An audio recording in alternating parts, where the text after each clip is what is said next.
Bonjour. Les taux d'inflation dans les pays développés sont proches de zéro. Ça a été le cas par exemple en septembre pour la zone euro. Le taux d'inflation est à moins 0,1%. En France, il est à zéro. Aux États-Unis à zéro. Et au Royaume-Uni, légèrement négatif à moins 0,1%. Et même au Japon, où il y avait eu une accélération de l'inflation au moment de la hausse de la TVA, eh bien on est revenu, comme on le voit sur le graphique, sur des chiffres beaucoup plus réduits.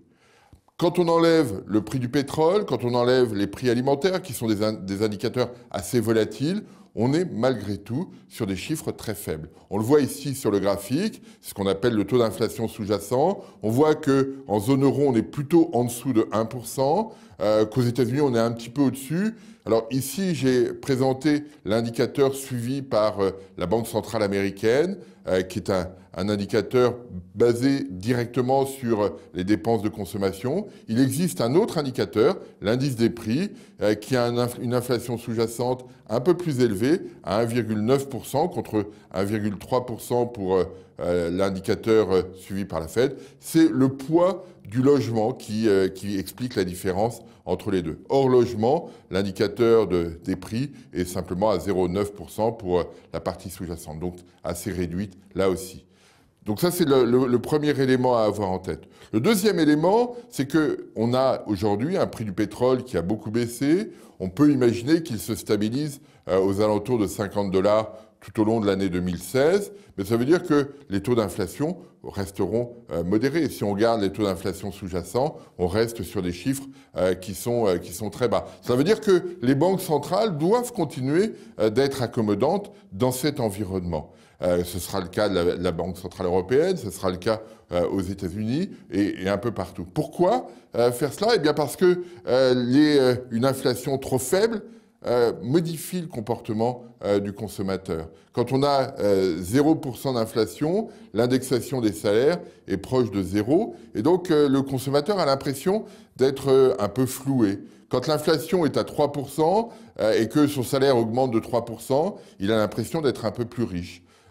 Même si il n'a pas de gain de pouvoir d'achat, hein, la hausse du salaire étant égale à la hausse de l'inflation. Mais à zéro, on a des changements de comportement. C'est une des raisons pour lesquelles la Banque centrale veut changer ses stratégies et cette dynamique des taux d'inflation. Donc ça, c'est un point essentiel dans le comportement des banques centrales.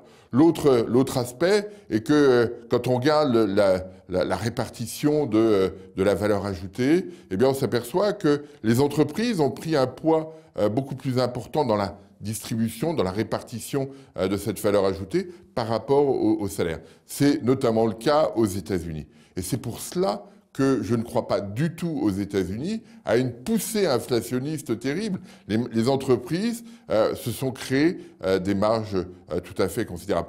Comment comprendre l'idée? Eh bien, quand vous avez une inflation proche de zéro, l'indexation est proche de zéro, l'indexation des salaires, malgré tout, l'économie progresse. Et donc, une bonne partie de cette progression est engrangée par les entreprises. Et on voit bien, hein, quand on observe ce qui se passe aux États-Unis, les entreprises ont beaucoup de cash et ça vient de ça. Ça vient de ce déséquilibre dans la distribution des revenus entre entreprises et ménages. Et donc, même si l'économie va mieux, même s'il y a un peu plus de tension sur les salaires, sur le marché du travail, eh bien, les entreprises n'auront pas spontanément l'incitation à modifier, à relever leur prix parce qu'elles ont besoin de conserver des parts de marché, donc maintenir des prix compétitifs. On est très loin de ce qui se passait dans les années 70. Dans les années 70, on avait cette même problématique, mais le poids des salaires était beaucoup plus élevé. Et donc, quand il y a eu une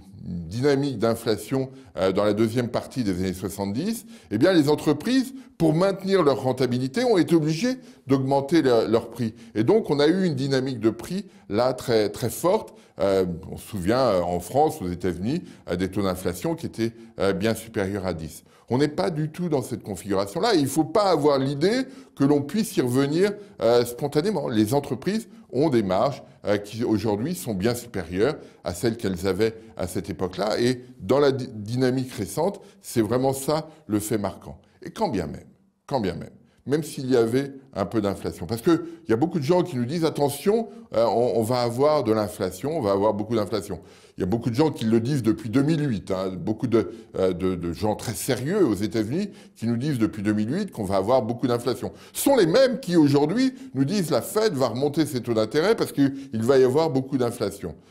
Pour l'instant, on ne l'a pas vu, hein, on est toujours à zéro, on est toujours sur l'inflation sous-jacente en dessous de l'objectif de la Fed, et quand bien même on aurait une inflation un peu supérieure, on peut aller jusqu'à 4%. Est-ce que c'est gênant? Sûrement pas. Et donc, attention au comportement un peu asymétrique, au raisonnement un peu asymétrique, de se dire, si on est à zéro d'inflation, c'est un peu faible, mais c'est pas grave. Par contre, si on est à 4, c'est dramatique. Non, à 4, ça n'a rien de dramatique. On est dans des économies qui ont des dettes très importantes. Si on a une inflation un peu plus élevée, ça rognera une partie de la valeur réelle de la dette, ça générera une illusion nominale du côté du consommateur, et finalement, ça permettra probablement un rééquilibrage du partage de la valeur ajoutée.